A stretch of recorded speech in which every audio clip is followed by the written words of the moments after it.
So, dark matter, part 2.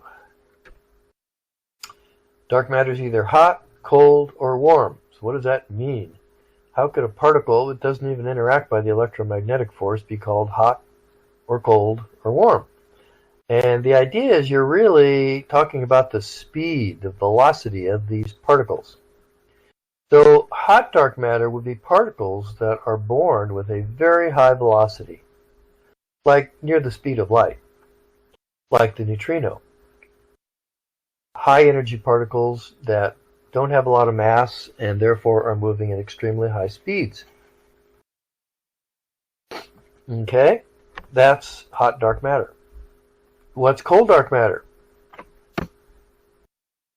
Well, okay, let's finish with hot dark matter. So the hot dark matter is a great idea because we actually know there is a hot dark matter particle, the neutrino. Unfortunately, the neutrino cannot be the dark matter, and the reasoning goes like this. A hot dark matter universe is one dominated by zippy neutrinos. They're going so fast, there's no way to gravitationally corral them into things unless the things you're talking about are extremely big. I mean, like the size of clusters of galaxies, superclusters.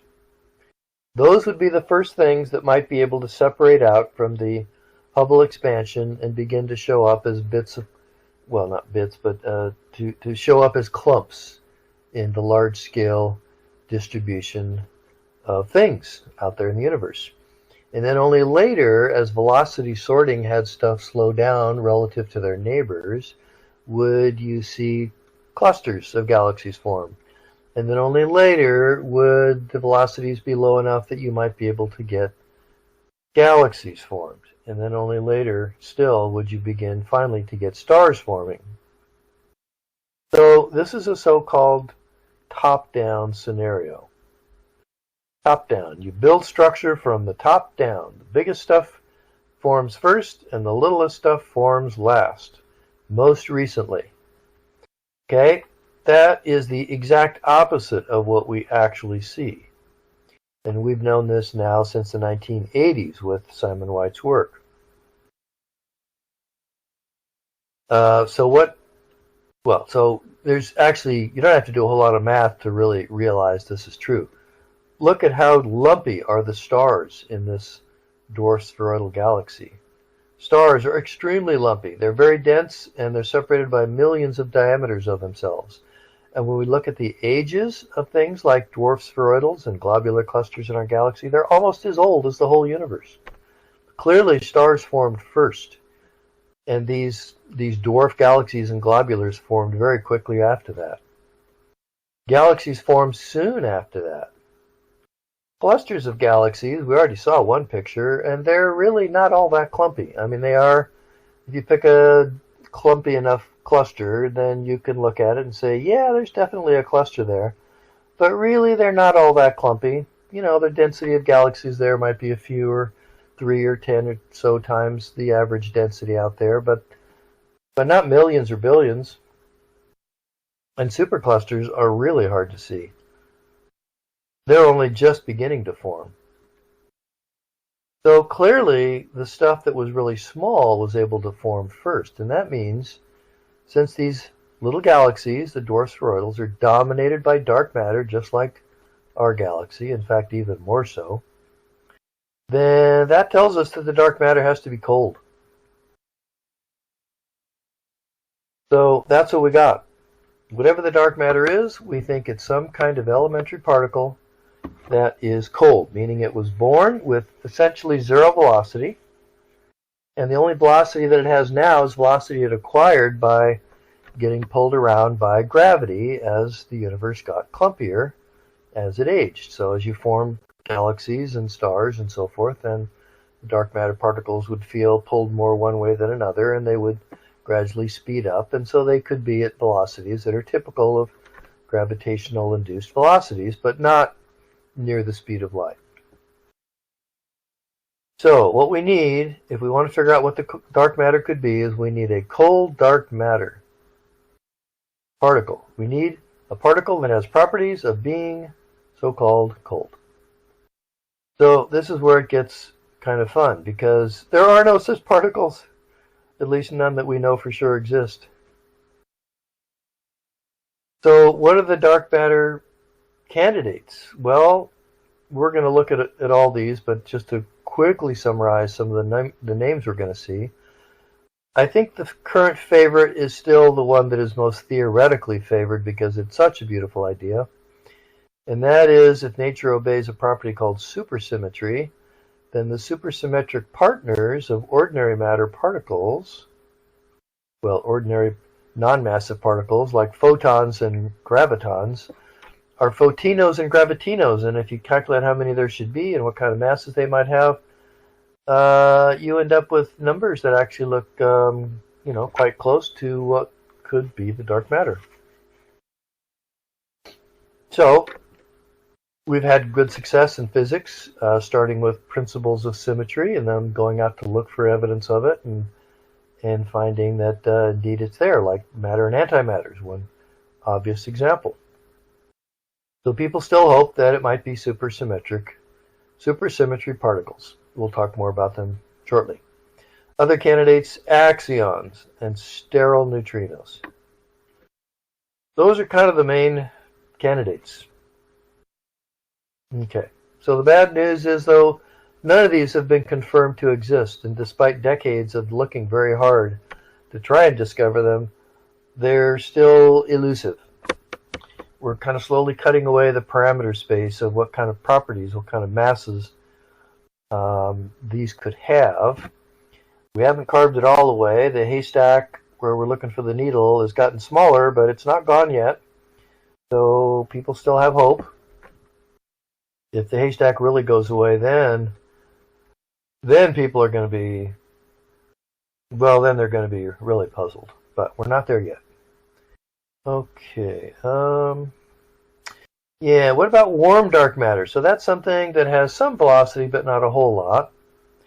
Warm dark matter was hypothesized when we looked at dwarf galaxies and thought that their cores were a little bit too soft to be accounted for by pure cold dark matter, which would make very cuspy, very hard cores.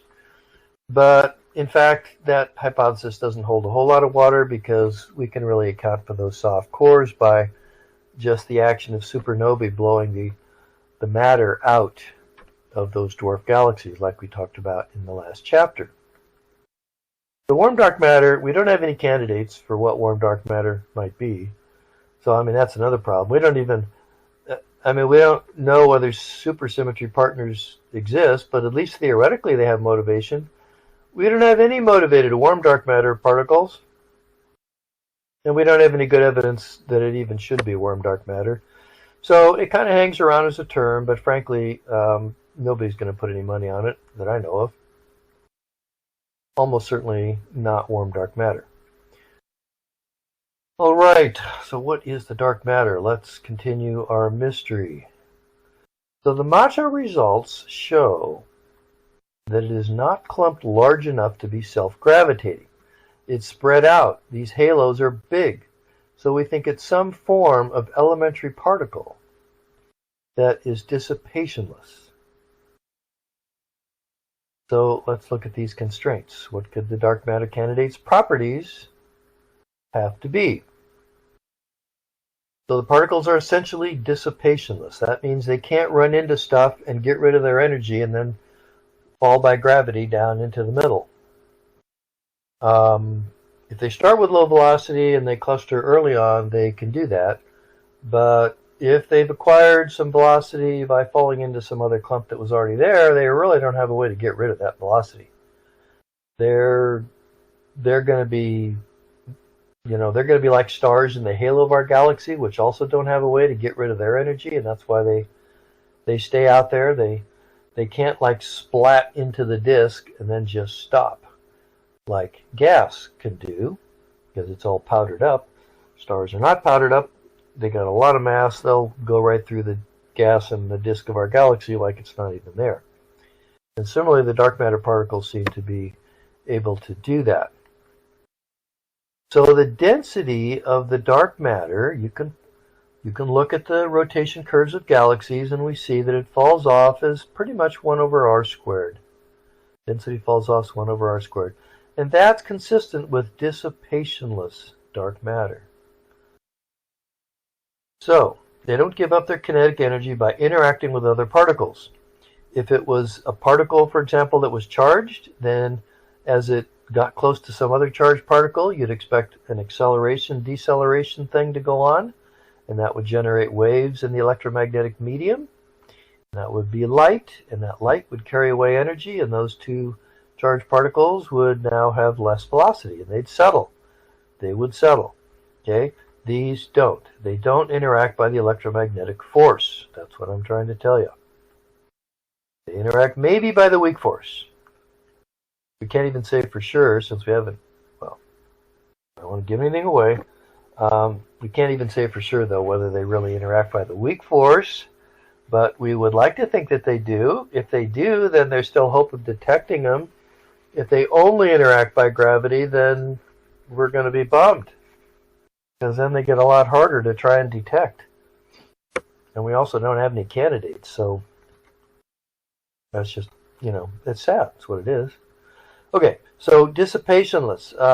Do we have better evidence than what I've said so far? Yeah, the bullet cluster. This is a great, great photo. It's actually a collection of 3 photos.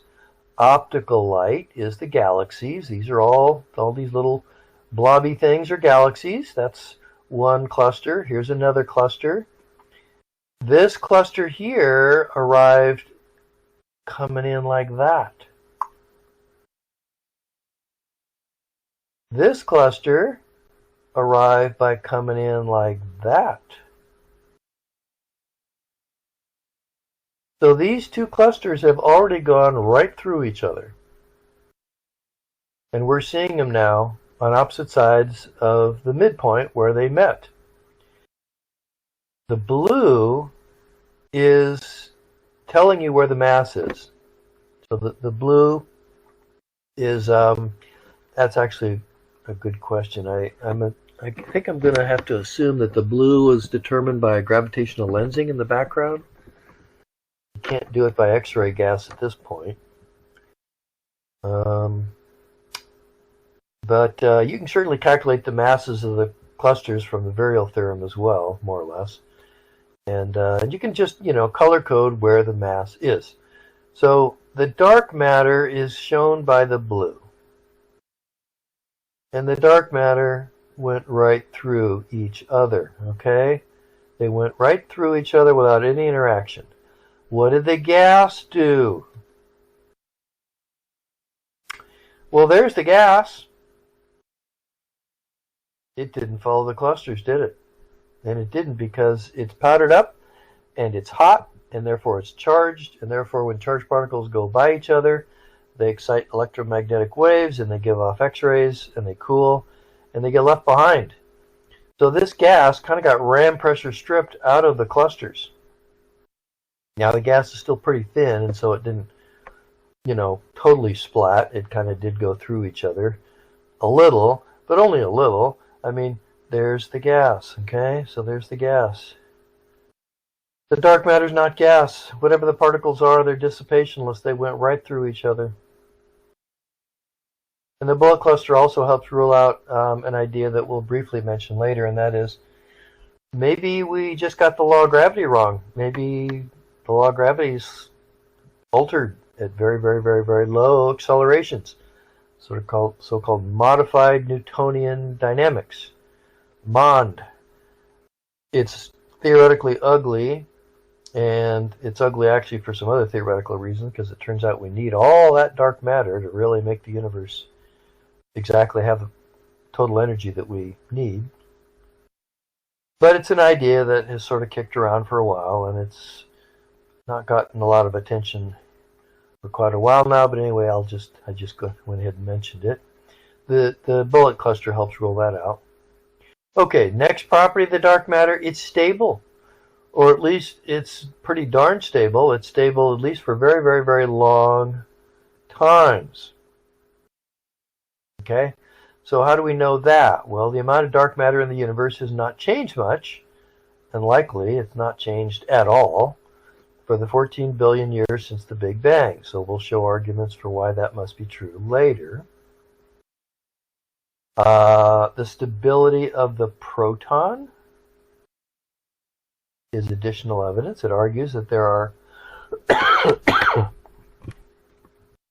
there are no new forces beyond the standard model of particle physics, which has just the four forces: the strong, weak, electromagnetic, and gravity. If there were other forces, then that would argue that the proton, which is held together by the strong force and mediated by the weak force as well, would have decayed. And the simplest models that try to, well, certain models, I won't talk about them now, but anyway, they predicted that maybe the proton should decay after 10 to the minus 32 years. Now you might argue that, well, Rick, the universe is only 10 to the 10th years old. How could you possibly tell that the proton doesn't decay on a time scale any faster than 10 to the 34 years? That's 24 orders of magnitude longer. I mean, come on. Okay, here's how you can tell.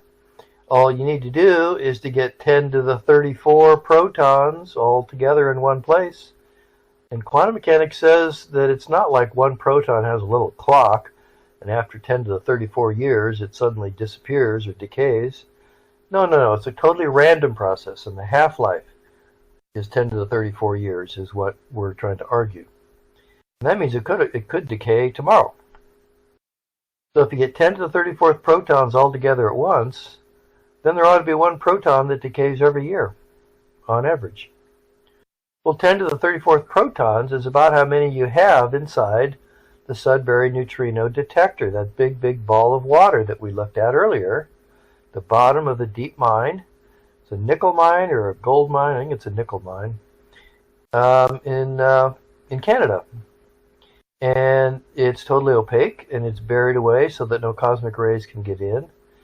And it's lined on the inside with very sensitive photodetectors. And if a proton decayed, then decay products would go out at the speed of light. They'd bang into stuff. They'd create Cherenkov radiation, and you'd see that light. And we don't see it. Okay? So, the standard model works well. The particles are stable. They are dissipationless, and they are cold. And the way we know they're cold is because the first things that formed in the universe are stars, and the next things are galaxies.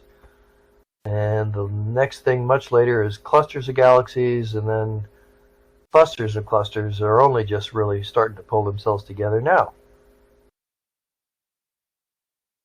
All right. So being cold does allow the particles to gravitationally clump on really all scales, all the way down to very small scales.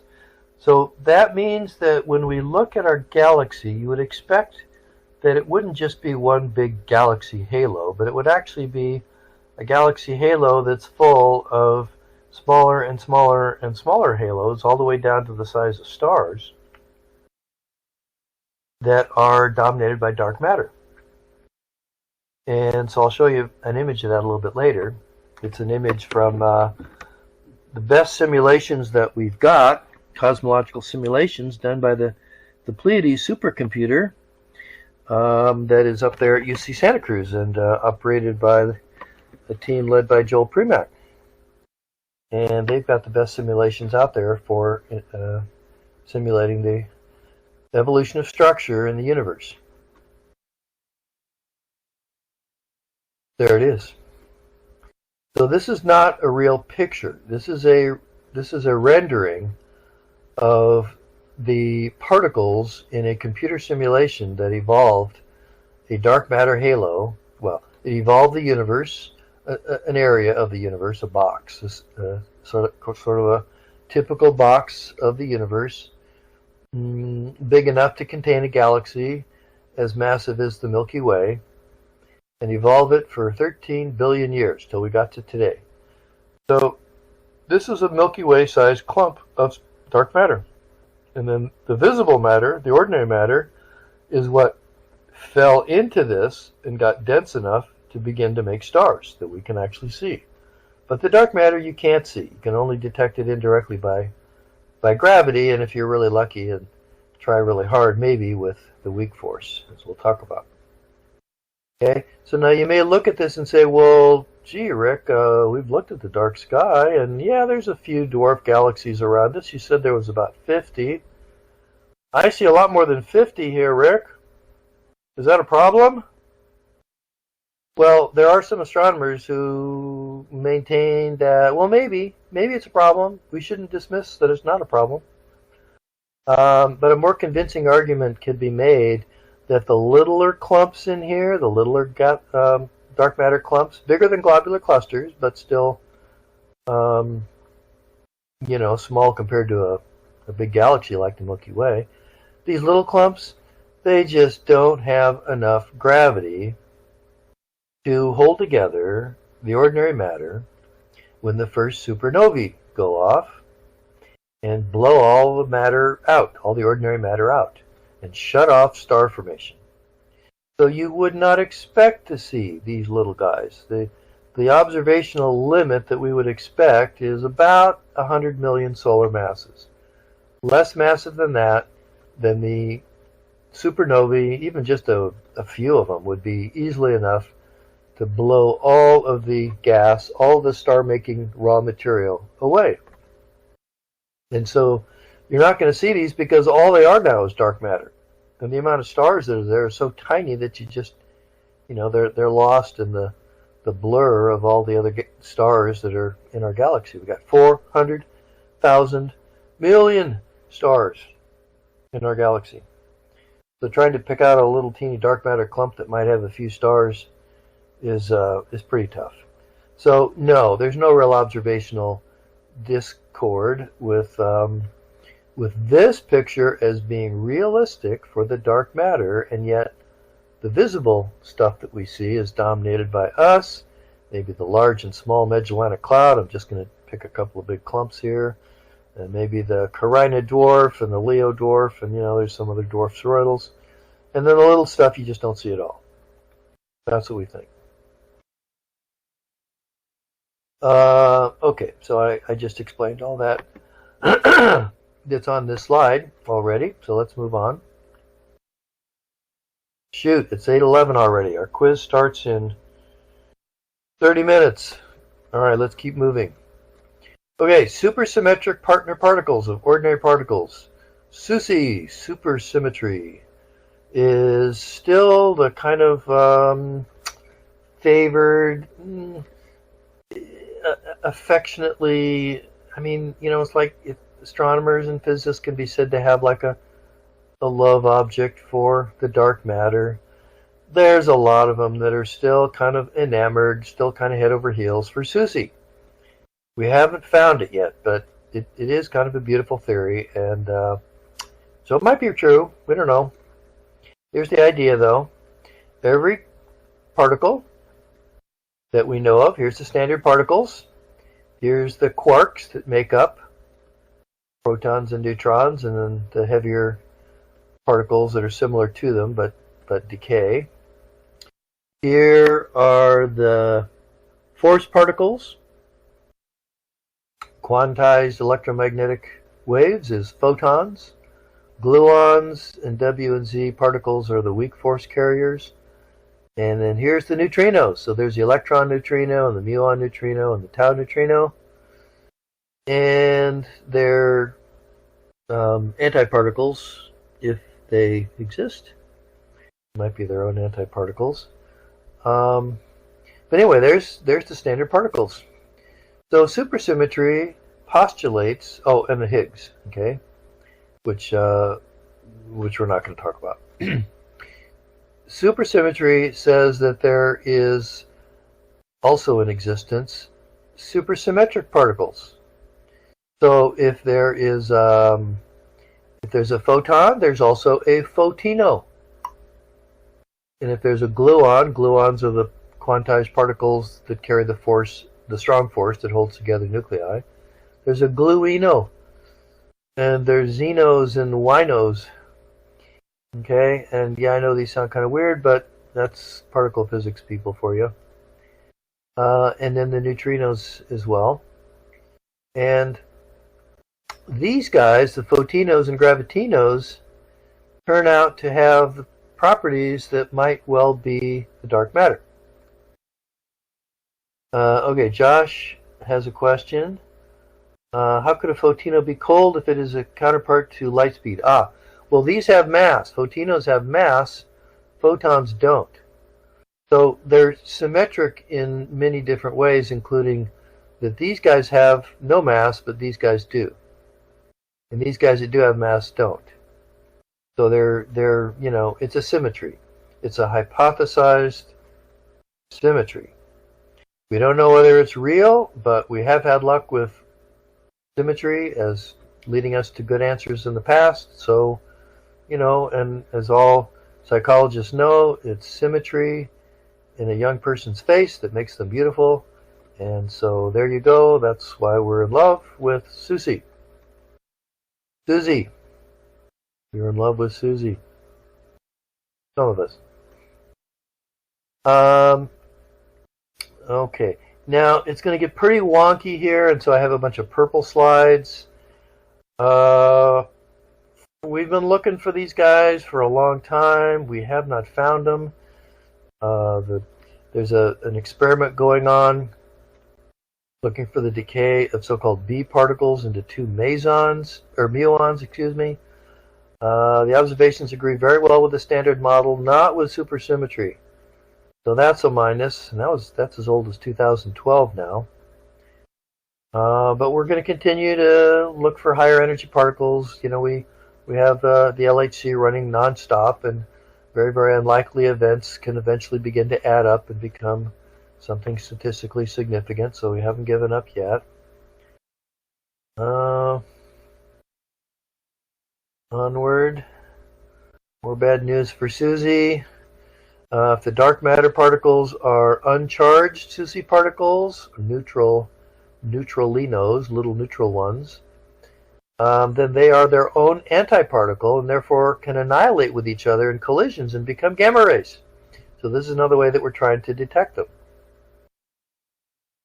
Gamma rays are light. We can detect light. So we're looking for places where dark matter might be dense enough that you could expect these dark matter, anti-dark matter, Susie particle annihilations to produce visible light. Places like dark matter dominated dwarf galaxies and the core of our own Milky Way. So these circles show dwarf galaxies that we know for sure exist, and we don't see any excess in gamma rays that would be coming from those guys. So that doesn't look that promising. I mean, you might just say, well, it's not really there. But then, oh my God, what's this? What's this? This looks like a signal at 130 GeV. Is this gamma rays from near the galactic core, near the black hole we talked about before? Is this dark matter annihilation from the Milky Way core? So we got all excited. Everybody got all excited. But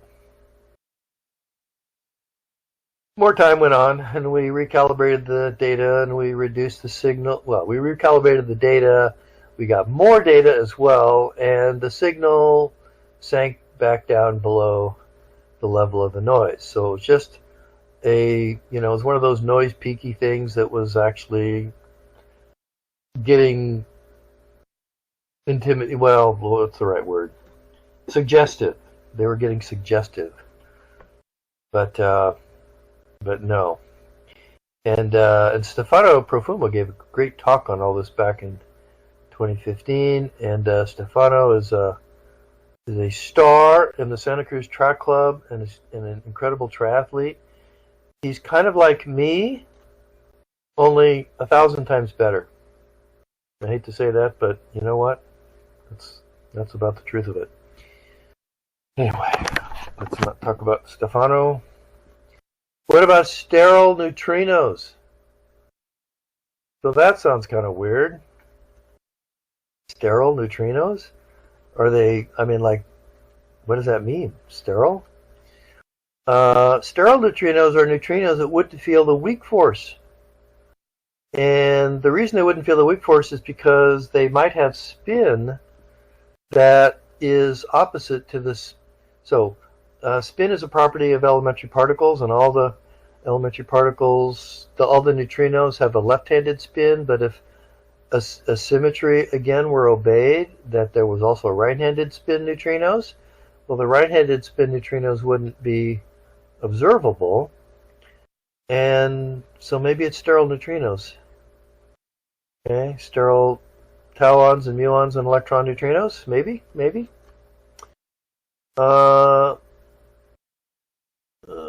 Boy, this is really getting down in the weeds here, and we're getting late. It's 8:20. It's a purple slide. Anyway, sterile neutrinos are faring mixed to badly with observations now, too. Dating back now over 12, 13 years. The Planck mission data shows that the cosmic microwave background shows that the expansion rate of the universe fits very well with what you'd predict if we have only 3 flavors of neutrinos. We don't have a 4th or 5th or whatever. So the hypothesized sterile neutrino is looking disfavored. Maybe more trouble for sterile neutrinos. Matter-antimatter annihilation's not there. The sterile neutrinos should still be able, well, a sterile neutrino that is a so-called Majorana particle would still be able to annihilate with its identical partner in matter-antimatter reaction and produce light, which is visible. But again, we don't find any light that would suggest that's true. So it's kind of the same thing as other possible annihilations from SUSY particles. We just don't see it. Another nail in the sterile neutrino coffin, so this is pretty new. Desert et al. Finds after integrating an X-ray satellite's data of blank sky that the sterile neutrino supposedly exists. If it exists, then you would see annihilations not just from the dense places, but even just from the general background of the Milky Way halo, not the dense little, dwarf spheroidal galaxies and things. And even there, okay, so years of data integrated, and the supposed 3.5 keV emission line just isn't there. So sterile neutrinos, I mean, they might have different properties than we thought. They might have different energies. We're not ready to pound the last nail in the coffin and put it in the ground. It's still there, but it's just barely hanging on.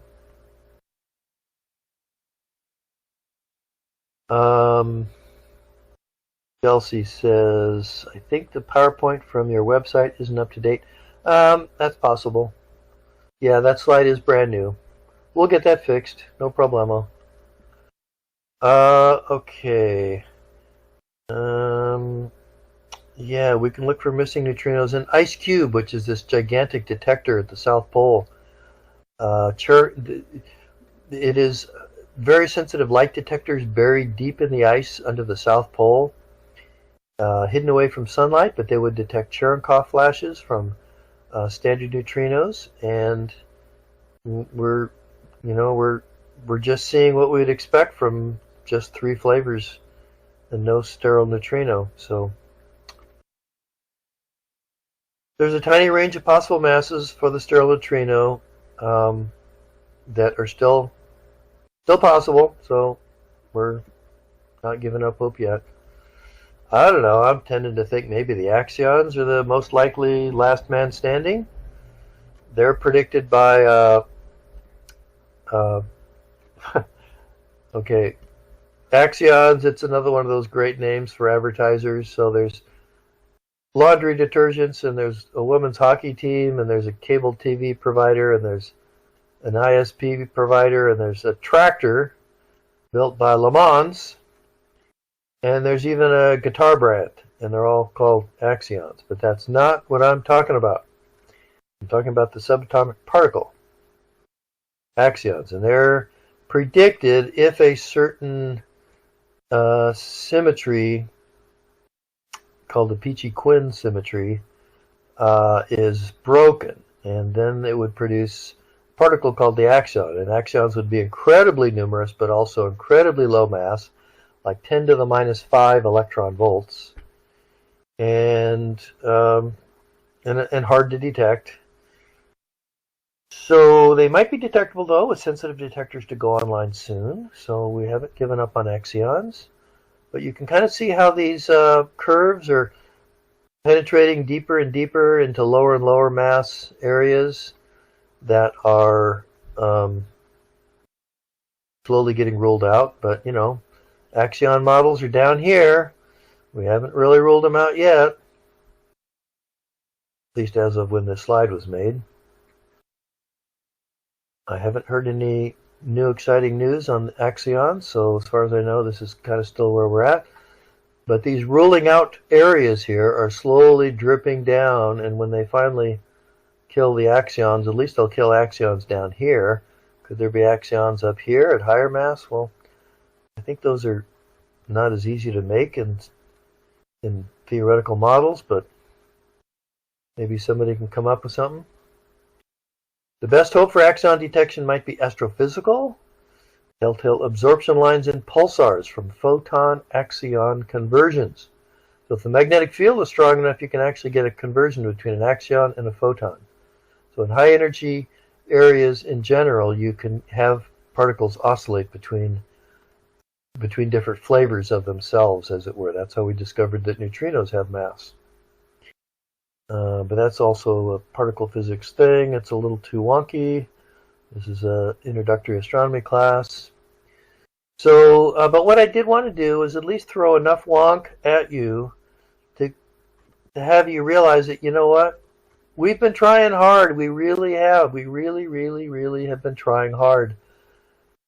And we don't have any dark matter to show you yet. We don't know what it is.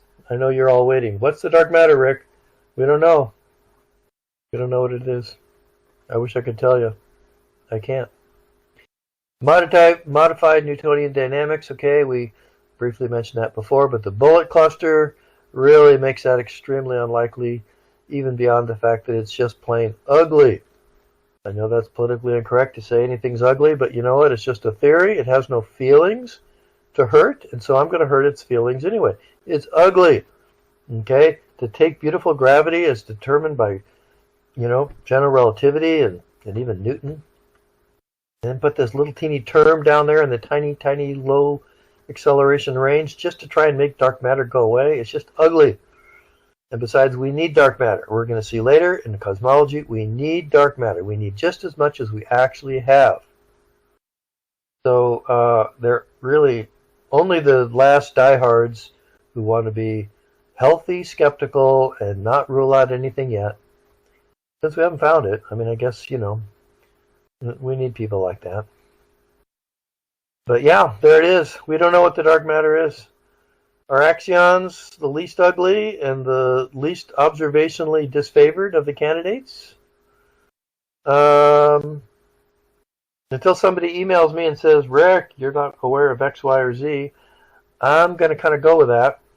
And we do have a few minutes left. I want to really, really, really briefly give you another entertaining story. Well, really not that entertaining. So there was a time during the mid-1990s when we did not know that the universe was accelerating. And within a paradigm of a decelerating universe, which is always what we thought we'd had, a universe that was expanding by the Hubble flow but slowing because of gravity, then it turned out that the amount of clustering that we saw in the universe didn't really match what was predicted from a pure cold dark matter model. And I was part of the team led by Joel Premack, also Anatoly Klipin, and a few other people, and we looked at the possibility, this is an idea of Joel's, I think, initially, for maybe mixed dark matter, or so-called hot plus cold, or cold plus hot dark matter. Mostly cold, but 20% neutrinos. Now, that's two flavors of dark matter instead of one, so you could say Occam's razor doesn't, but you know, hey, two, that's not that many. That's still beautiful, pretty much. If that's what we need, hey, at least the neutrino we know for sure exists. And for a while there, I worked on that for, 5 years? And for a while, it was looking pretty good. And other models out there, like Swiss cheese models, weren't looking as good. And we thought, maybe we've got this. And I can still remember the moment when Joel called me at my office at Cabrillo, and he said, hey, the first experimental results from the LSND experiment, the liquid scintillator neutrino detector experiments, are in from Los Alamos, trying to measure the mass of the neutrino.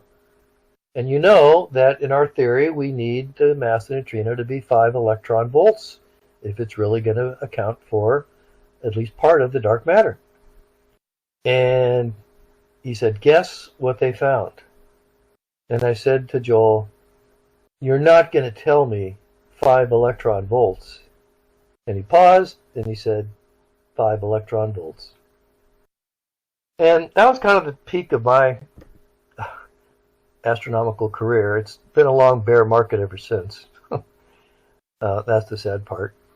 It turns out later that the people who were involved in that experiment said, there's a part of the detector that looks like we really should eliminate it because it could have been contaminated by this other source.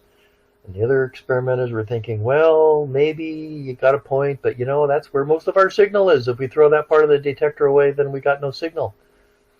So, we'll have to rerun it. Well, before they could redo things, the government came in and said, we need all this experimental equipment because we need to test nuclear weapons. So that whole experiment never got repeated. And then I was bicycling and went through a cloud of poison oak fumes, or churned up chippered poison oak from Caltrans. And I'm very allergic to it. And I went to the doctor, and he said, we'll fix you right up. We'll give you a shot of cortisone. You'll be fine.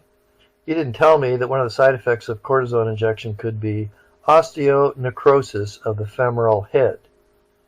So this is in 1997. And sure enough, that's what happened. And my doctors were not very, said, well, we won't really know for sure until your hip collapses. So here I am, this, athlete and the triathlete, and it's like, so really, that's it? That's all you're going to give me for hope? And I determined right then and there, okay, I've got to learn everything I know about medicine, about bone, about cartilage, about hip resurfacing, replacement, or whatever. I need to know everything I need to know about this because I don't trust my doctors anymore. Meanwhile, it was kind of a natural break point also for our dark matter work because there was a whole new higher resolution simulations that were being done by Anatoly Klipin, and they weren't really ready to analyze yet, and we didn't have better observational data yet. And anyway, so I kind of put that on the shelf while I studied medicine for years. And I did manage to save my hip from osteonecrosis, but I didn't save the cartilage. And long story, in 2007, I got a metal-on-metal resurfaced hip, and now I'm back doing running and triathlon and so forth. That more or less had a more or less happy ending. And then meanwhile, what you're interested in, of course, what about the dark matter, Rick? Well, that was 1997. In 1998, they discovered that the universe is accelerating, not decelerating. And when you have an accelerating universe, you don't need hot dark matter to account for why the clustering is not as intense as we were thinking it should be with pure cold dark matter. Pure cold dark matter in an accelerating universe works just fine in accounting for the clustering of galaxies.